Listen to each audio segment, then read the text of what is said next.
estou na pista. Quem está na pista sempre pode ser, né? É uma construção, eu venho há tempo, evidentemente, no meio político, eu tenho 25 anos só de presidente de partido, né? Tento me inteirar, eu já participei de praticamente quase todas as secretarias, né? Quem é que não gosta de ser prefeito da sua própria cidade, que nasceu? Eu acho que eu já tenho, pelo menos, aí uma certa experiência boa, de vários anos, né, nessa área. Eu sou advogado, me especializei na questão do direito público.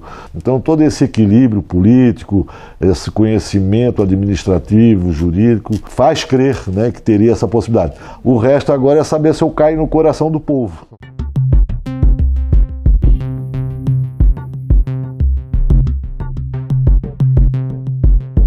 Bom dia, prefeito. Obrigada pela entrevista. O senhor assumiu a prefeitura interinamente, com licença do prefeito Vonei Morastone, mas a gente aqui de fora ouve boatos que o senhor ficará na prefeitura pelos próximos tempos, aí, pelos próximos anos que termina o mandato de vocês, né? Como está a saúde do prefeito? E ele volta mesmo em dezembro? Eu acredito que sim. O prefeito está se recuperando, fez uma cirurgia agora no dia 9. Parece que foi muito bem sucedida e a nossa torcida é que ele recupere a saúde, na verdade, e volte a assumir a cadeira da prefeitura, porque é uma pessoa importante, é quem foi eleito, na verdade, como prefeito, e o Vonei é uma pessoa sempre ímpar, né? Ele tem os seus arrojos, a sua visão além da curva, tanto que todas essas obras hoje que saem na cidade, de impacto, de estruturantes, são uma visão que o Vonei fez de ter a coragem, no momento, de fazer um financiamento internacional, o que deixou que Itajaí hoje se destacasse na frente dos outros municípios, com obras que são de importância e que vão mudar a característica da nossa cidade. Por exemplo, sábado agora eu devo inaugurar a ponte ali do Nilo Bittencourt, né? Nós estamos falando ainda de mais de 3 pontes ainda aqui na cidade. Quer dizer, isso vai melhorar a mobilidade. Nós estamos falando do binário daqui para Balneário, do binário da Praia Brava. Quer dizer, são obras que vão mudando a cada nossa cidade. Ganhamos agora a aprovação do novo deck que será feito na Beira Rio. Quer dizer, todo um equipamento que vai se somando um atrás do outro e vai transformando a cara da nossa cidade, deixando ela cada vez mais linda, mais bela, mas também atraindo investidores para que possam querer morar numa cidade aprazível. E como está sendo a experiência de assumir o comando da cidade, de ser prefeito, e já é possível imprimir o seu ritmo? Nós estamos ali, não é a primeira vez que eu assumo, já assumi outras vezes, mas dessa com um período maior, né? Não é fácil aquela cadeira, né? Porque como vice eu tinha pontos pontuais, né? Eu tratava com a saúde, eu tratava com a educação, então pontuava mais ou menos cada intervenção que o vice faz. Como prefeito, tu atende todas as áreas, né? Então tu recebe o secretário da saúde, começa a discutir saúde na essência, sai o secretário de saúde sendo secretário da educação, tu começa a discutir a educação na essência, sai ali, entra o de esporte, quer dizer, é uma roleta lá, né? Louca, maluca, né? Muito intensa, mas que a gente tem que estar preparado para isso. Eu já tenho aí 25 anos mais ou menos de vida pública. Então me dá um pouquinho de experiência de poder estar à frente ali, substituindo o Vonei nesse momento que ele está se recuperando da saúde. Semana passada o senhor e o superintendente do Porto de Itajaí decidiram então manter o contrato com a EPM Terminals para fazer esse contrato provisório, né, enquanto não se tem a privatização total do Porto para o berço 1 e 2. Antes disso, tinha se lançado um edital para a contratação de uma empresa justamente para assumir esse momento provisório, né, até o lançamento do edital. O que os fez voltar atrás e manter, então, o contrato com a IPM? Na verdade, tudo isso ocorre porque o governo federal entendeu de mudar, né, a característica do modelo de arrendamento do Porto de Itajaí. Um modelo que vinha e vem dando certo, né? De repente o governo pensa de forma diferente e quer mudar tudo. E os prazos, né, já se sabia lá atrás que não seriam cumpridos, né? E foi o que aconteceu. Quando chegamos agora no período eleitoral, o governo federal paralisa o arrendamento do nosso porto e acaba trazendo um hiato, né, entre a finalização desse contrato de arrendamento definitivo e o término do contrato da APM. E havia necessidade, então, de saber quem tocaria nesse período intermediário. No primeiro momento, a própria PM não se mostrou interessada em propostas. Quando ofereceu uma proposta muito baixa, de R$500 mil para os berços todos de Itajaí, 500 mil. Hoje, se for botar na ponta do lápis, tem galpão aí de Itajaí sendo cobrado esse valor, né? Imagina todos os berços do porto. Blefou um pouco, eu acredito, nessa questão, o que levou à necessidade que a autoridade portuária, por orientação inclusive da Secretaria de Portos, fizesse um contrato transitório, que é o quê? É um contrato temporário entre o término do contrato da PM e o novo arrendamento. Novamente, a PM não participou do certame, né? E acabou participando só uma empresa chamada Cetil, né? Que acabou oferecendo 4 milhões de reais, mais ou menos, nesse contrato. Ocorre que todo esse trâmite de certames públicos, ele tem características e procedimentos, né, diferenciados. Então, além do certame aqui, teria que ter a aprovação da ANTAC. E isso foi se arrastando, até o ponto que chegou no momento que não tem mais como garantir a continuidade do Porto Itajaí. Porque a empresa, no caso da Cetil, teria que fazer um alfandegamento da área, né? Esse alfandegamento, se fosse observado os prazos de lei, daria 790 dias. O contrato é de 6 meses. Por mais rápido que talvez pudesse ser, 30, 60 dias, mas nós não podemos ficar com o porto parado 30, 60 dias. Depois houve um problema com relação aos próprios equipamentos, o portainer, que é da APM Termos, não ficou previsto ali essa questão da locação ou não.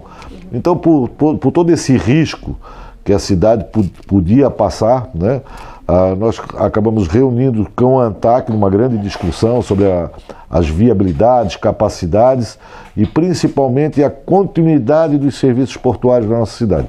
Então entendeu todos lá, a Secretaria de Portos, a ANTAC, a própria SPI, que a manutenção da APM seria vital para a continuidade do porto. E o que a gente conseguiu junto com a PM, então, um novo entabulamento desse acordo, saiu dessa proposta de 500 mil para uma proposta de 2 milhões e 300, né, uma compromisso de trazer as linhas que a PM já estava mandando para Itapoá, para continuar aqui em Itajaí, pelo menos nesse período transitório, até que chegue, então, esse contrato definitivo, que é o que nos interessa também em Itajaí, porque lá é que estão os investimentos, né? Lá são investimentos na ordem de mais de 200 milhões de reais em portainers, em aumento da área portuária. Quer dizer, então vamos torcer que agora o novo governo que entre, né, nos abra a oportunidade de discutir. O que a gente estava sem possibilidade era de discussão até agora. Duas situações.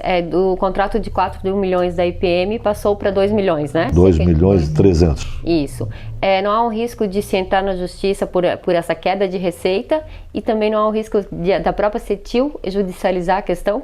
A grande preocupação sempre também foi a questão da legalidade, né, de não incorrer numa renúncia de receita, né, ou entender que está se favorecendo A ou B. Isso eu questionei muito a agência reguladora, a ANTAC, com relação a isso, como também a própria Secretaria de Portos.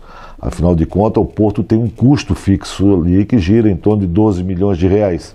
E esses 12 milhões é pago juntando as caixinhas, né? 4 milhões que vem aqui do arrendamento do berço, tantos milhões que vem da movimentação de contêiner, tantos milhões que vem da questão da utilização do canal. Quer dizer, toda essa composição é que vai pagar a conta. Se eu tenho uma redução de receita, como pago a conta, né? Então, essa foi levantado com a Secretaria de Portos, com a ANTAC, o que nos colocaram a possibilidade de a gente fazer também algumas reduções para equilibrar as despesas, né, de receita e despesa, e entendendo eles que a redução, né, do valor do arrendamento nesse momento do contrato transitório era possível, em razão de ser um contrato transitório.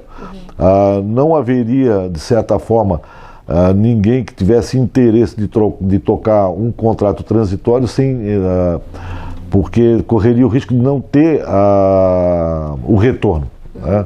A Cetil fez uma proposta, mas havia uma consideração muito forte, como eu coloquei para ti, na falta da questão do alfandegamento, que daí, se eu não tenho alfandegamento, não pode nem entrar uma caixa, nem sair uma caixa de dentro do porto. a questão dos equipamentos, né, que esses equipamentos todos que estão ali são da PM. Não tinha movimentação mínima também? A movimentação mínima, já se tivesse, também daí não teria interesse de ninguém. Né?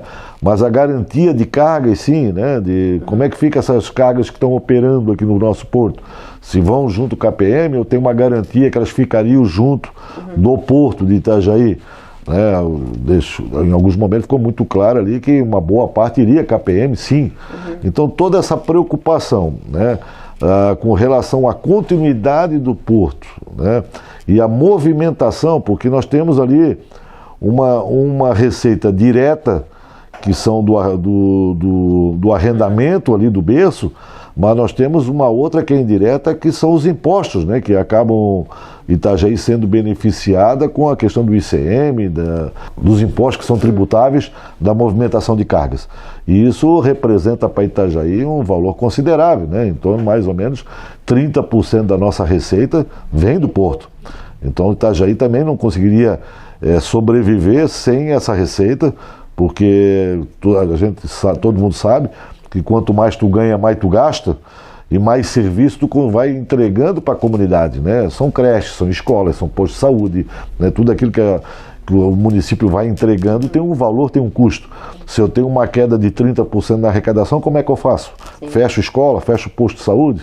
Então, pela garantia da cidade, pela garantia da continuidade do porto, e com a aquiescência da Secretaria Nacional dos Portos e da Agência Nacional da ANTAC, houve a convergência na continuidade da PM. O senhor comentou sobre a transferência de linhas para Itapoá, né? Essa é uma reclamação do setor, que a IPM já vinha fazendo isso. Já há uma garantia que o Porto de Itajaí voltará a ter sua movimentação anterior a essa quebra de contrato, a essa rusga que se formou? Nesse meio, assim, tem muita coisa por trás dos bastidores que são sigilosas no mercado, vamos botar assim, mas que a gente pode fazer algumas considerações, né? Eu acredito muito que a APM começou a transferir um pouco de cargas para Itapoá, vislumbrando a possibilidade de ter que garantir que a portonave pudesse se utilizar dos berços de Itajaí para movimentação, uma vez que a portonave deve começar, vai começar a fazer uma grande obra nos seus berços a partir da metade do ano que vem, acredito-se até que um pouco antes, e vai perder aí pelo menos 50% da capacidade de operacional, né? 50% da capacidade hoje operacional da portonave representa quase 100% da capacidade de Itajaí. Então, não sei se, né, seria uma própria estratégia de ir encaminhando, abrindo vaga nas garagens, vamos botar assim, para poder esperar o outro lado ali e começar a ter uma renda também forte com a MSC. Mas o que nos deixa também, de certa forma, tranquilos, eu conversei com o Castilho, que é o CEO da Portonave, lá em Brasília, num evento que tivemos juntos, onde o Porto foi homenageado com uma honraria lá de um troféuzinho de melhor gestão ambiental, né, portuária, e melhor governança também, né? Fiquei bem contente pelos dois reconhecimentos. Mas conversava com o Castilho lá, e justamente dessa obra da Portonave, e se ele iria nos repassar alguma coisa. E ele me disse que sim, que era importante e interessante utilizar os berços de Itajaí para essa obra que vai ter na Portonave. É uma obra que vai em torno de 1 ano e meio, a 1 ano e 8 meses, mais ou menos, é a previsão dessa obra na Portonave, o que nos garantiria do lado de cá, né, a movimentação desse período transitório, né?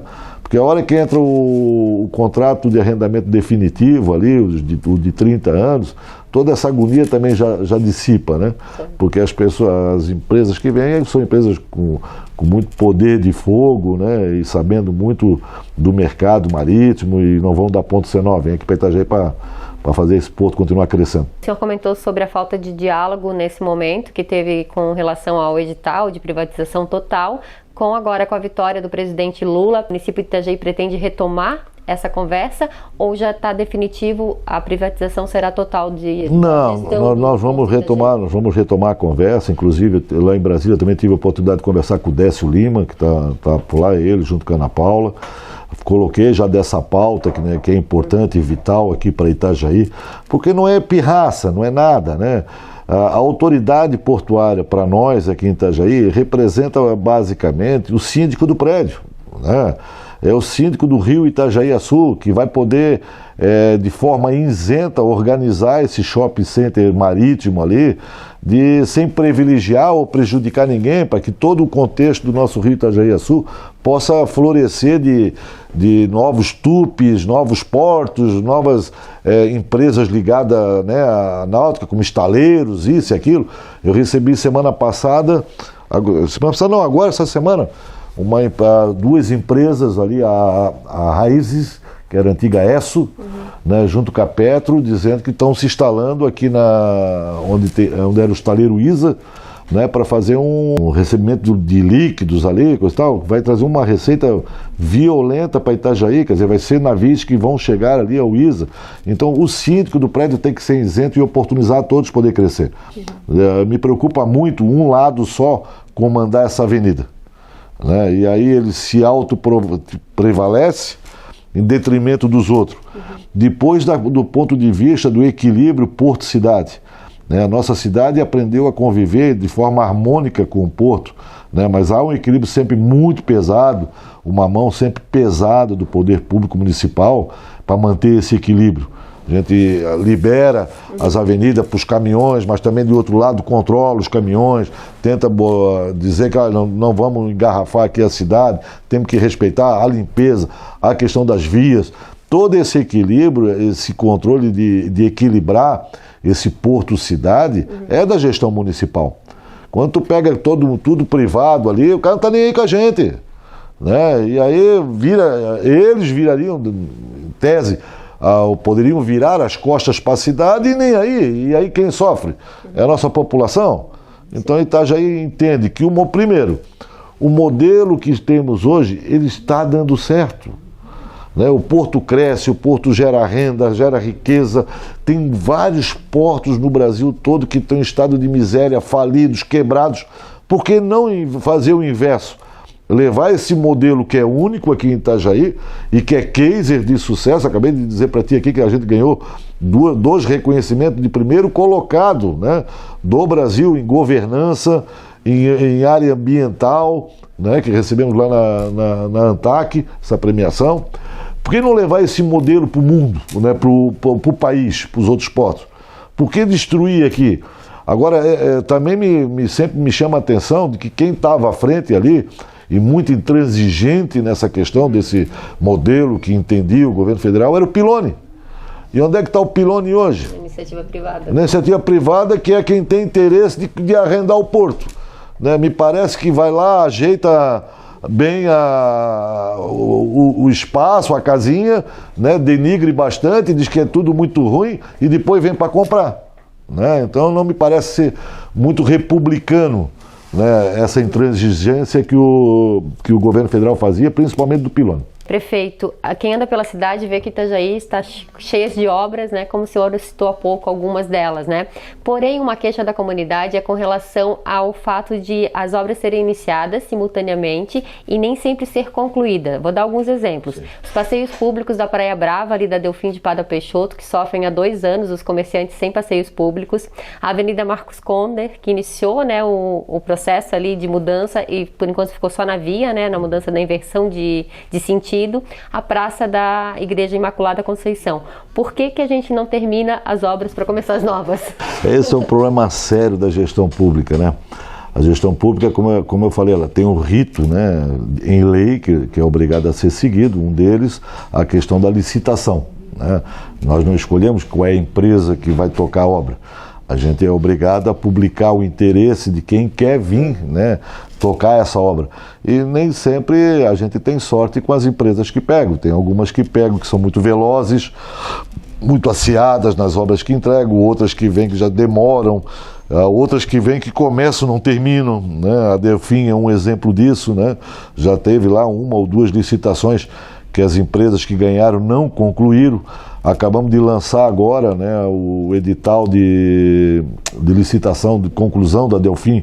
Né? Eu acho que ele finaliza agora, no final de mês, dia 30 ele finaliza, então já teremos um ganhador aqui. Espero e torço, né, que seja uma empresa muito boa e que vá lá e dê conta do recado e a gente consiga terminar a Delfim, porque vai fazer o quadrante ali, né, da Lucy Canziani, que eu dei a ordem de serviço agora, faz uns 10 dias que eu dei a ordem de serviço, que é o binário da Lucy Canziani com a Cabo Roosevelt. E aí, se eu consigo ali também finalizar a Delfim, eu faço um quadrante bem interessante, bem bonito ali para nossa Praia Brava. Da pracinha da Imaculada e do Marco Zero ali, graças a Deus, acho que estamos finalizando já, agora ainda antes do Natal, estamos entregando, né, já essas duas praças ali, e já demos a ordem de serviço para fazer a praça do antigo Correio, que já começaram ali, né, a fazer todo os tapumes ali para execução da obra. A entrega da obra é justamente, muitas vezes, na maioria das vezes não depende muito, né, da cobrança, coisa e tal. Tu cobra, tu tá lá exigindo, tu tens o fiscal do contrato, mas vai de empresa para empresa e o órgão público é sempre mais difícil das coisas fazer. Mas estão acontecendo, né? E a questão também muitas vezes, Fernando, de ter várias obras tocando ao mesmo tempo, são empresas diferentes, são funcionários diferentes, então uma não atrapalha, né, na verdade, o desenvolvimento da outra, e nós temos prazo, né? Porque quando nós fechamos o Fumplata, né, ele tem um prazo a ser gasto esse dinheiro, desse financiamento.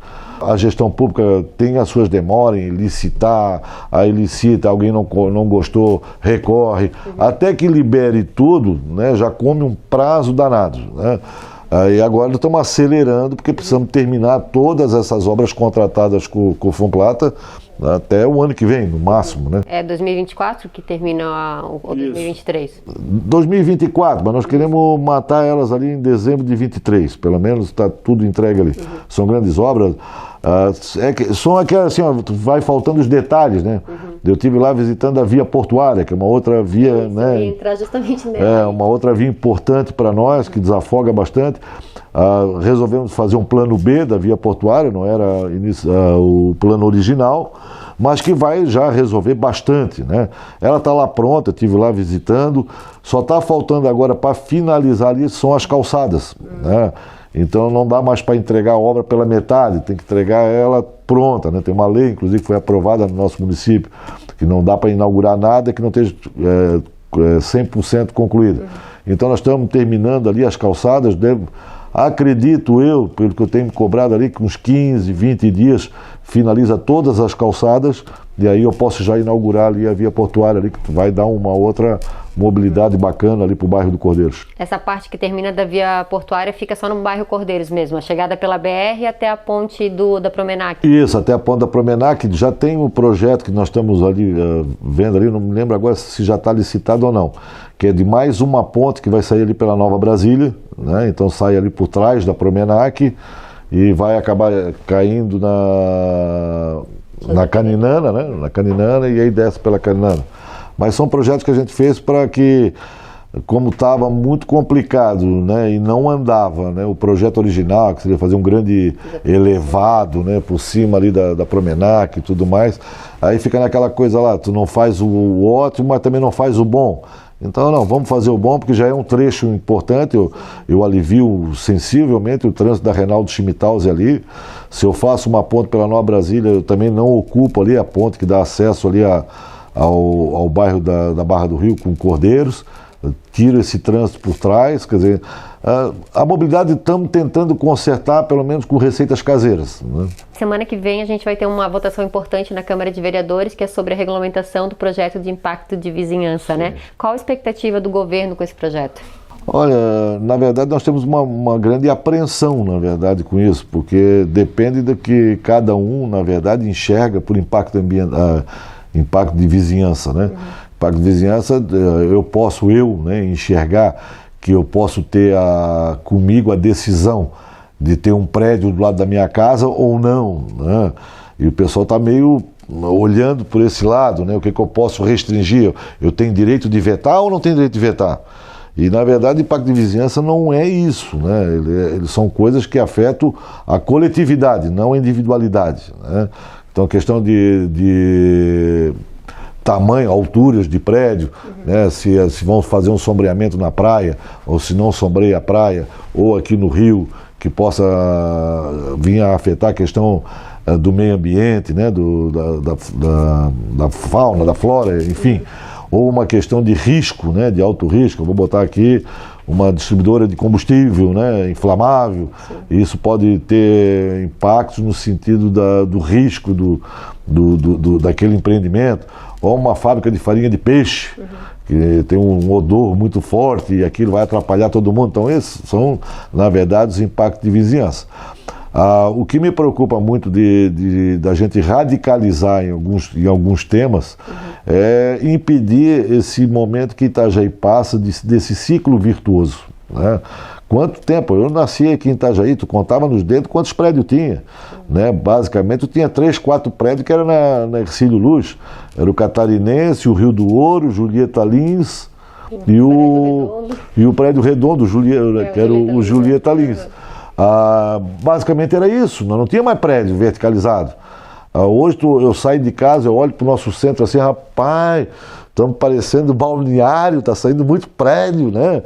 E são prédios com padrões, né, bonitos, que estão embelezando, dando, né, também um contorno para a cidade de cidade grande mesmo, de cidade que está crescendo.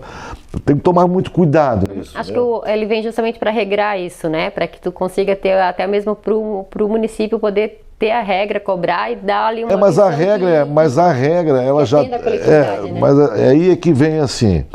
A regra principal, né, ela já está descrita no plano diretor, né, que dá os zoneamentos, onde pode fazer isso, onde pode fazer aquilo, quantos andares é aqui, quantos andares não pode ser aqui, qual é a atividade econômica que pode ser colocada ou não, né, onde é que é a área residencial, onde é que é a área industrial. Isso tudo está no plano diretor e é um plano que também tem uma discussão com a população muito grande, porque ele é feito audiências públicas, bairro a bairro, para depois fazer a Assembleia Geral e tira um documento único, coisa e tal. O IV, para mim, ele é só um adendo às questões de grandes impactos. E não é essa, para mim, que eu tenho visto da leitura. Está se partindo para discutir, através do IV, o plano diretor. Tem várias coisas que aqui no plano diretor já está resolvida, né? Nossos grandes gargalos sempre são Praia Brava, Cabeçudas, são as duas áreas, né, que são mais... Beira-Rio, né, são as 3 áreas mais discutidas sempre, né? Isso já está muito bem discutido dentro do plano diretor, né? Não existe nenhuma mudança brusca ali, não existe mudança ali, por exemplo, ali construir prédio na Beira-Rio. Né? Não existe nem no antigo, nem no novo plano diretor, que deve ir para a Câmara aí no início de dezembro. Isso que eu ia perguntar, já tem data para essa votação do plano diretor? Ontem eu estive cobrando o secretário Lamin, né, com relação a isso, está fazendo os últimos ajustes ali no plano diretor, principalmente uma Assembleia Geral que vai fazer o grande fechamento de todas as discussões do plano diretor. E segundo ele, estaria ali na primeira semana, no mais tardar na segunda semana do mês de dezembro, estamos encaminhando para a Câmara. Daí é esperar que a Câmara faça, né, a sua parte de aprovar. Mas assim, eu sempre me preocupo muito, né, porque o que eu coloco é que o investidor, né, ele é momentâneo, né, ele tem uma vontade que pode mudar.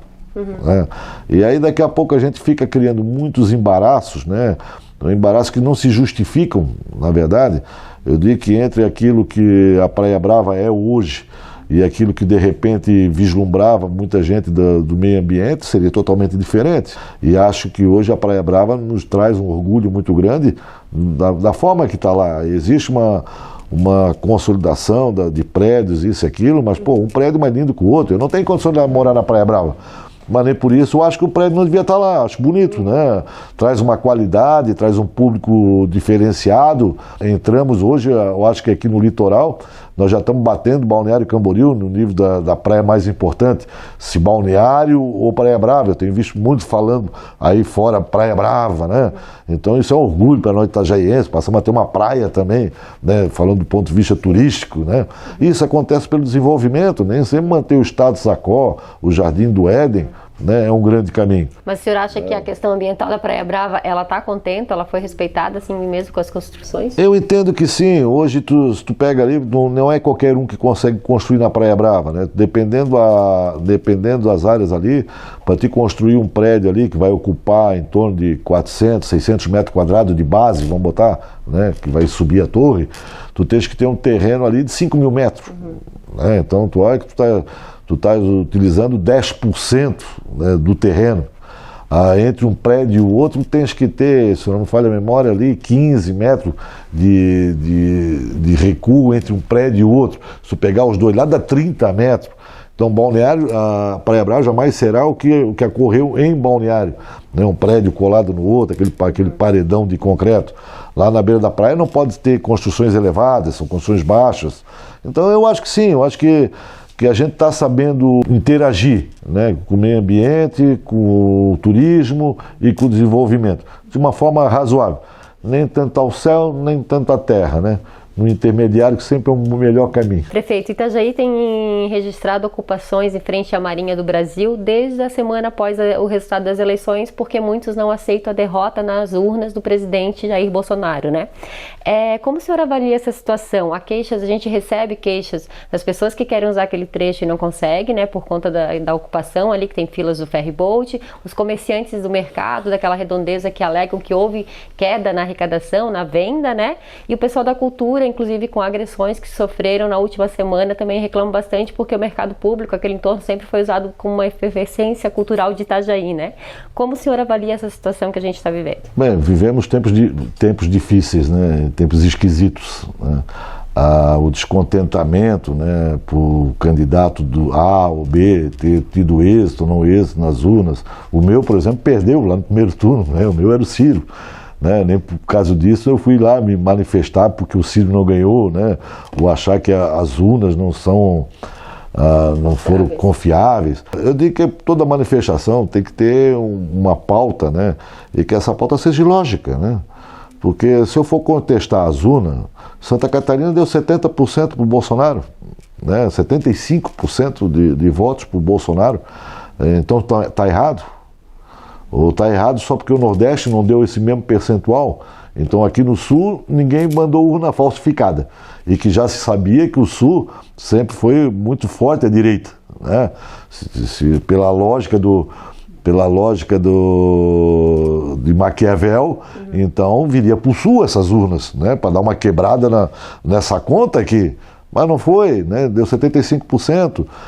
O Norte é evidente, é de onde Lula vem, e o Lula é uma pessoa que representa os nordestinos lá como um grande nordestino, que saiu lá de Garanhuns lá e chegou à presidência da República. Então é notório que aquele pessoal tem um reconhecimento maior pelo Lula. Eu acho que a democracia é o respeito às urnas, né? Se não gostou do resultado, isso não é problema. Na próxima eleição se reaglutina, se faz uma nova campanha, se tenta passar uma mensagem mais forte e tenta se buscar o poder. A grande parte bonita da democracia é isso, nada é finito, né? Sempre quando se termina um processo, inicia-se outro, né? Então é respeitar a questão das urnas. Eu estou respeitando ali a manifestação, tenho recebido muita cobrança de uma interferência, né, mais rígida em cima da manifestação, mas o meu lado também democrático respeita, né, e a questão, dependendo se concorda ou não com a pauta, a respeito ao movimento, respeito àqueles que querem ficar em manifestação, e acredito que vai começando a apaziguar no coração. Eu já tenho visto que vem diminuindo gradativamente. O problema é que cada vez, né, que parece que as coisas vão se diluindo, alguém lança uma nova energia para dentro da manifestação. Agora o coronel Benjamin lá vai dar jeito, né? Então, daí eu pensei, agora vai, né? Descobriram que tinha um gato que passou em cima da urna, agora está aí, né? Então isso vai retroalimentando, né, essa manifestação. E me preocupa, na verdade, né, não é bem só as pessoas que estão na manifestação. O que me preocupa muitas vezes é quem se aproveita dela, né? A gente tem visto muita gente pedindo Pix, né? Muita gente que está movimentando ali, sempre lembrando do número do Pix, onde é que pode ajudar, patriota, ajuda aqui, o Pix é esse. E já tem gente sobrevivendo disso, né? E aí há uma situação de que, quem sabe, dá para chegar até 2026, né? Sim. Porque se estou ganhando dinheiro, o que eu vou terminar, né? E também de quem está organizando, né? Se existe uma organização maior, se existe algum interesse maior além da... Bem, organizando todas essas manifestações, tem organizadores. Aquele papo, né, de que somos todos os líderes, somos todos os organizadores, não existe. Porque não se organiza, né, nada no conjunto, né? Alguém tem que assumir a frente para que a coisa não degringole e que se tenha o mínimo de organização possível. Quando eu digo que tu chega ali, tem um alinhamento de barracas, tem barracas de tudo, uma cor igual, tem um banheiro químico aqui, tem uma cozinha 1, cozinha 2 montada, né? Eu faço o cachorro quente, eu faço o macarrão 4 queijos, né? Tudo isso ali tem alguém que está organizando, né? O carro de som, o carro de som não vai lá para pedir para cada um dar um real para manter o carro de som, é alguém que vai lá e fecha um contrato com o carro de som. Eu estava vendo a manifestação ontem de Brasília, e aí tinha lá um emparelhamento de caminhões, que dá para dar aquela impressão que os caminhoneiros aderiram, né, à manifestação. Mas daí eu consegui reparar, se tu pegar no YouTube tu vai ver, cada caminhão daquele tem um número ali, né? Aí tu vê que é 31, 32, 33, 34, é de uma empresa que pegou a sua frota de caminhão e botou lá, né, para dar a impressão que é o povo que está lá, e não é, né? Há uma movimentação muito forte aí de um grupo empresarial, isso é fato, né? Não é notório, que quer discutir a democracia, né?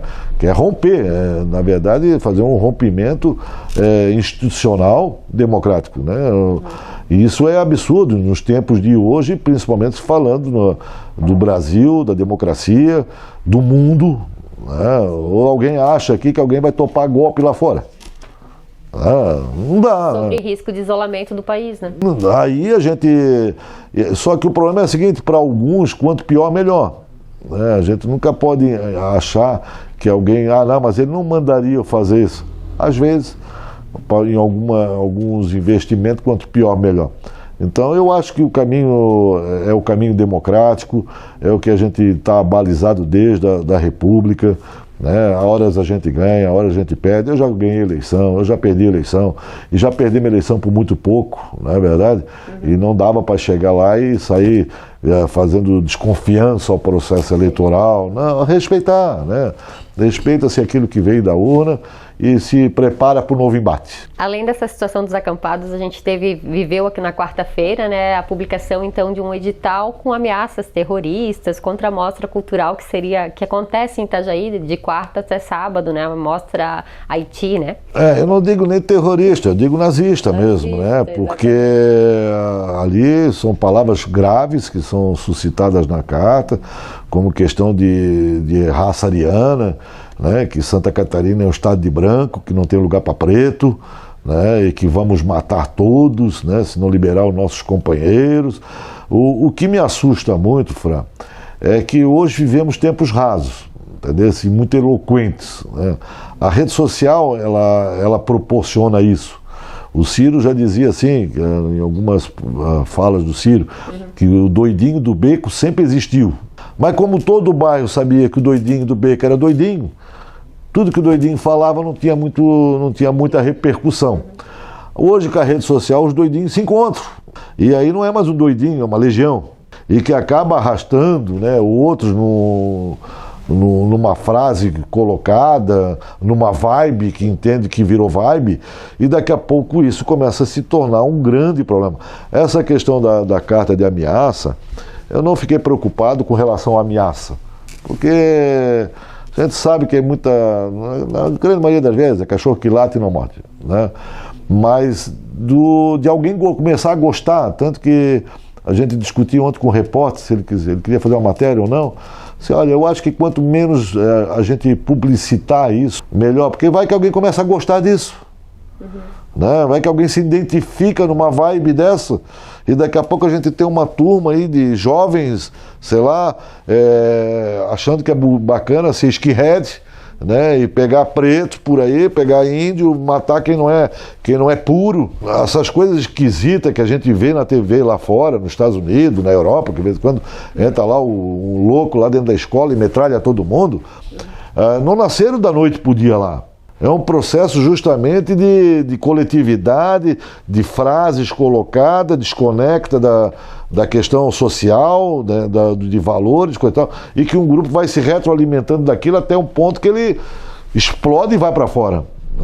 A gente tem que coibir com muita força esse tipo de coisa. Eu passei para a Polícia Federal para que fosse apurado, para chegar, né, quem começou a querer fazer esse tipo de brincadeira, porque a gente não pode tangenciar nisso. Né? Tem que ser muito enérgico naquilo que extrapola os direitos de liberdade e de valores da sociedade. Prefeito, o início do ano será marcado pela eleição da Câmara de Vereadores. O governo terá seu candidato e vai brigar para a disputa da presidência do Legislativo? Não, se depender de mim, não. Né? Eu estive já conversando com alguns vereadores que me procuraram se o governo vai lançar candidato, se não vai lançar candidato. Eu sou muito da opinião que o Legislativo é um poder independente.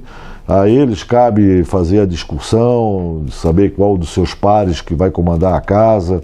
Não é ao Executivo. Ao Executivo cabe manter o relacionamento, né, político, administrativo, democrático com quem estiver na presidência. Né? Então, cada vez que o Executivo tentou se meter em eleição de Legislativo, nunca ficou muito boa essa contenda. Então, cada lá se reúne, cada um tem o seu valor e os pares entre si decidem quem é o melhor. Está nos seus planos ser candidato à sucessão do prefeito Vonei Morastone daqui a 2 anos? Eu estou na pista, né? Estou na pista. Quem está na pista sempre pode ser, né? É uma construção, né? É uma construção. Eu venho há tempo, evidentemente, no meio político. Eu tenho 25 anos só de presidente de partido, né? Tento me inteirar. Eu já participei de praticamente quase todas as secretarias, né? Eu já passei pelo social, já passei pela infraestrutura, já passei pelo jurídico. Eu acho que me faltava só estar atrás do do balcão da saúde, né? Mas isso é para dizer que a gente tem já um conhecimento, um olhar em cima de cada pasta. E é necessário, né? Eu me impressiono muitas vezes de quem se habilita, né, a dizer que vou ser prefeito, sem nunca ter comandado, né? Nunca ter ido para trás desse balcão, ou pelo menos estudado, né, que seja na parte teórica, a questão administrativa, que é muito diferente, inclusive da privada. Aí o cara nunca tocou um carrinho de pipoca, mas se acha capaz o suficiente para chegar do dia para a noite, tocar a vida de todo mundo, né? Tocar aí 34 mil alunos numa rede de educação, mais não sei quantos mil, 2.700 profissionais na saúde, na infraestrutura. Quer dizer, eu me sinto bem abismado, porque já não foi uma ou duas vezes que já numa madorma de sofá me perguntava e me questionava se realmente eu estava capacitado para sentar na cadeira de prefeito. Porque querer sentar, essa é a parte mais fácil, né?